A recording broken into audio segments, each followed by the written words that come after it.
Welcome to Base Touring with Daisy.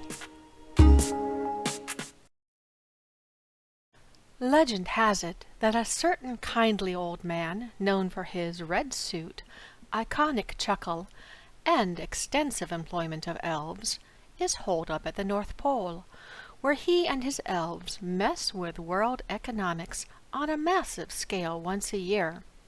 Of course, that's nowhere near Paragon City. Or is it?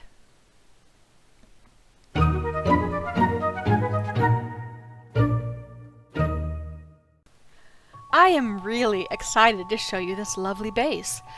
The amazing level of detail makes it a base like no other. We enter this base through, what else? A fireplace. Just a bit of Santa's magic working for us. And this is Santa Central. We can immediately see some of the wonderful detail that makes this base awe-inspiring. Notice the garland? Both the thick one high up and the thin one that's wound through the railing. If you've base edited at all, you know you can't wind anything. All of this was simply placed with skill to look as though it's an actual garland. I love the candy-striped columns and all the festive lights. Those were a lot of work. We have long suspected Santa pulls a few time shenanigans to be able to complete his gift distribution all over the world in one night. And this Ouroboros crystal here would seem to confirm that. This seems very central to the entire operation. Possibly it's the power supply. I'm pretty sure this is the Santa tracker, keeping track of Santa's progress on Christmas Eve. I really love how the builder has combined a lodge-like feel and tech. Very nicely done. This is the central computer. It is also a great-looking blend of tech and wood, and it hides a trainer right in the central console. There's a quartermaster on the left-hand side, and an icon NPC on the right. This is a fully functional base, with most base functions right here in this room. Most are cleverly disguised as something that's a cross between holiday magic and technical equipment. This, of course, is enhancement storage. Or maybe it's a magical elven tool to help Santa. In this base, it can be hard to tell. Like, are those fireplaces? Well, actually, they're teleporters. They go to other locations in the base, which we are about to do as well. The tunnels here, if you can believe it, are round. Again, if you know the editor, you'll recognize that these round tunnels are made with flat wall segments, placed carefully to give a rounded effect. Just think of the work that entailed. Each section is created with 13 different walls to create the roundness, carefully placed at the same height and the same angle throughout. The whole lodge is laid out off of this ring, which includes 4 areas other than the front lobby. The ring goes all the way around and comes out on the other side. With doors on either side, it's easy to get to any room in the base quickly, or you can take the fireplace as a shortcut. There's also a tunnel that cuts across the middle, so you can access the other side of the base very easily from anywhere. Now we're going to take the west tunnel out of Santa Central around to the living quarters. This area has a fireplace, a beautiful kitchen, and a lounge area. This is possibly the prettiest interior I've seen in City. Now this feels like a cozy fireplace, and what helps give that feeling are the little details that make it real and homey, like the wine glasses on coasters and the firewood stored under the staircase. Here's a look over at the sunken lounge area. I just love these beautiful windows.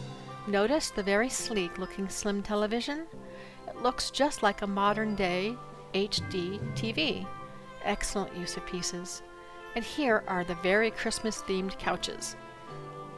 I love the wall decoration, and look at the milk and cookies on the counter, ready for Santa. Looking back at the gorgeous kitchen, I noticed details like the piece of wood that has become a hanging light. That's a great touch. And the grating underneath the refrigerator. Here's a different angle. Notice the towel hanging from one of the oven doors? By the way, I show you how to make appliances just like these in my video on kitchens.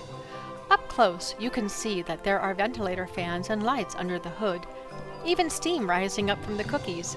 Up close, the cookies look amazing, and even better when you realize there aren't any cookies in the editor. Yet, here we have perfect holiday cookies. Oh, and I love the detail of the mixing bowl with the spill on the counter. That's cool. We've got a cute dish rack over here with dishes drying. Not only is the detail in just this kitchen alone amazing, it's not overdone, and it's skillfully executed with clever usage of editor items to create things that otherwise wouldn't exist. Oh, here's the pantry. This is a lodge, and each floor has rooms down a hall like this one. The rooms are a mix of guest and resident rooms. Ahead would be the bathroom, but it's occupied. You can tell because of the light under the door and the steam coming out.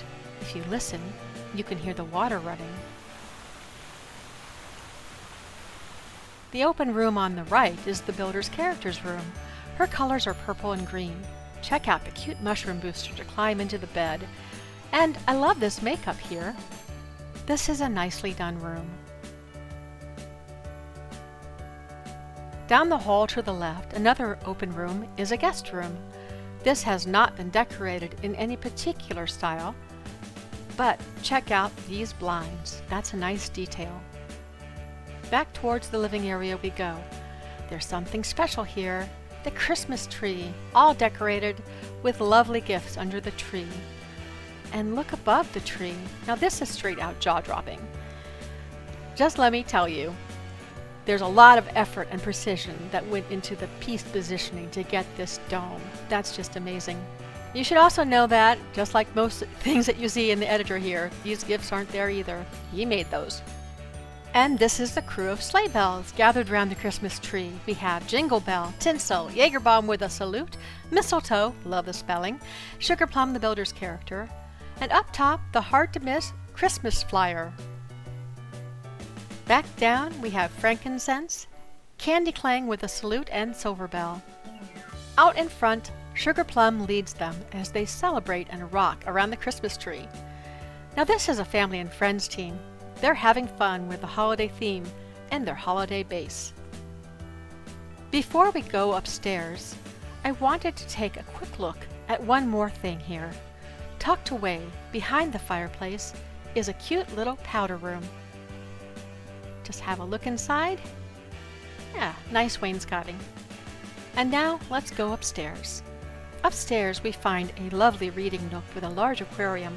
I really like how the usually garish red couch has been tamed by the trim that was added. Now it just looks perfect. And the builder taught me and some other builders a few things about where to find great plants for a small aquarium with this tank build. Upstairs is a great place to see this beautiful crystal chandelier that hangs over the lounge below. Down the hall, we come to the only room that's open on this floor, but it's rather spectacular. This is the peppermint room. The item placement in this room is mind-boggling. Just look at all the detail in the stripes alone. And the bedroom ceilings are angled just like the other ones, but this one's red. It's very well done. And I love the candy all over the place. Clearly, someone has a sweet tooth.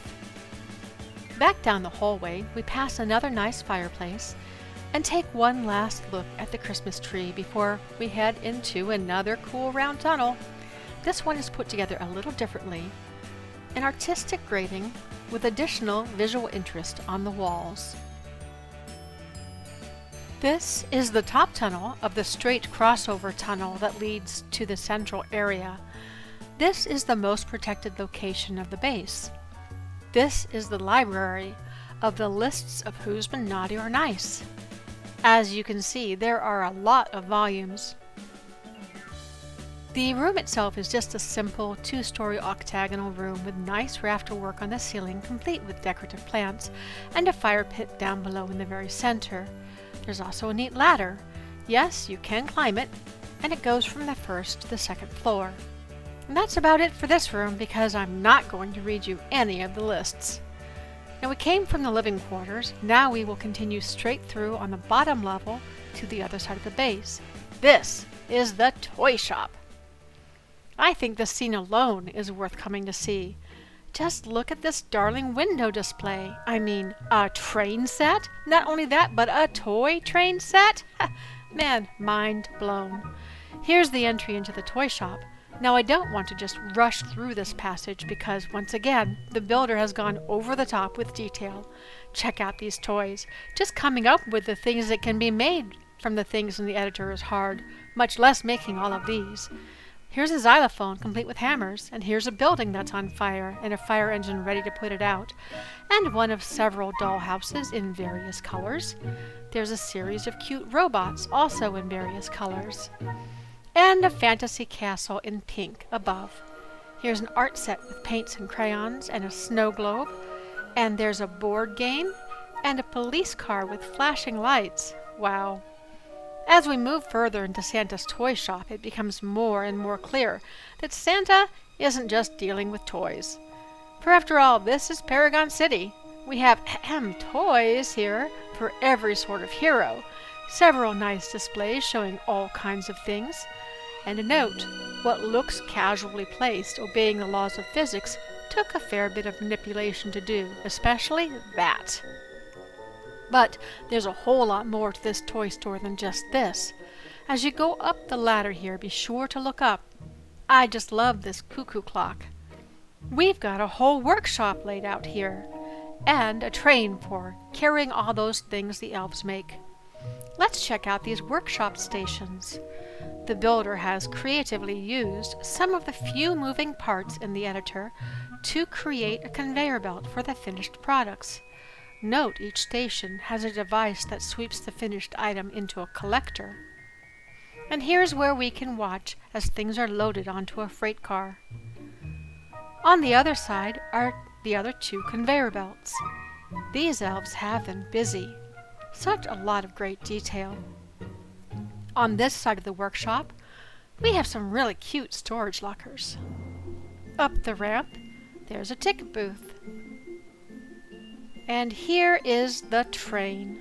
I adore this train. It is so awesome. We don't have a lot of brass or gold in the editor, but yet, somehow, the builder found just what was needed here. Looking more closely at these octagonal rivets, they look like they are something that's just stuck on, placed with the surface attachment function, but they're not. These are the tops of wash bottles from the Medical and Science tab, which means that each one had to be positioned at the angle you see it at here, then placed so that the rest of the bottle is hidden. And these placements look very precise, which is harder than it would seem, because there aren't really great ways to line things up or measure in the editor if you're needing a precise location. So that's a bit of insight on just one of these details I've been going on about. Here's the inside of the engineer's station. It looks very authentic. And a quick look at the freight cars. Now let's explore the train track. Yep, this puppy winds all the way down, around, above, behind, through, well, you'll see. First, we're going down into the mines. Well, I don't think they are active mines, but it does look as though Santa got some coal from here, since all the ice is all dirty looking. Fun fact, the builder says he used 541 fluorescent lights to make all of these tracks. I never keep track of how many pieces I've placed. Oh, here is the car we saw being loaded up from the other side of the window from the workshop. You can see that the claw has dropped down from the bay above. Check out this loading mechanism. Clever use of lights as a chain, too. Moving on. Hey, let's look back out into the workshop, see what it looks like from this side of the window. So I hear the story on this train is the train runs mostly through what used to be hallways. Look, here's a window. Let's see what's here. Well, that looks like a nice view. That might be the North Pole over there. And on up the track. To the right, we have a nice bookcase. Must have been left here from before. And another window. And at the top of the climb, we have one more window looking out. I am pretty sure that's the North Pole. Very cool. Let's continue on. Oh, when you come to a crossover, look down. you might see a nice view. And you'll get another view of the track you were on. Hey, I want to call your attention to these gray circles in the timbers, which is another small detail the builder put in. Spikes to hold the lumber together. They are in all the timbers in here. This is my favorite view of the cuckoo clock because you can easily see the entire thing. And here's another crossover, and here's another window. This time, look! That looks like it could be Santa's house, and it's snowing. Further on, here's the view from the next window as we ascend the tracks.